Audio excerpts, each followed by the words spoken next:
We're out in the garage now taking a look at the car. So again, this is a 2016 M4, really an amazing car. So what we're going to do to get the intakes out, we have to take several pieces out first. We're going to take both of these covers off, which are really easy. They're a 10 millimeter socket, or if you can't turn them by hand, it's usually a 45-degree turn to the left with it to undo the little locking tabs, and then they'll come off. If they're a little tight, just gently use a 10 millimeter socket, and those will come right off. These covers will come off. Then we're going to take this carbon strut off as well. It's 13 millimeter bolts across the top, two 13 millimeter bolts here down at the bottom. The ones here in the bottom are short, and the ones at the ends are long. Just make sure that you put them back in the right place when you're done. There's also a 10 millimeter bolt right here that comes out to secure it here as well. So I'm going to take those covers off. I'm going to pull this carbon strut out to show what's next, because we need to take that out so we can get to the intakes themselves. Pretty straightforward, and we'll bang through it.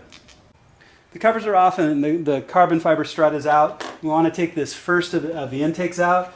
We want to undo the MAF sensor right here. There's a little pressure clip right here that you can press on. You either press on the tab right here and come up and pull.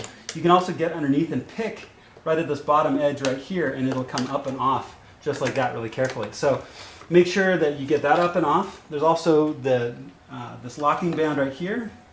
You can use a screwdriver or a very small socket and loosen this. So once that's loose,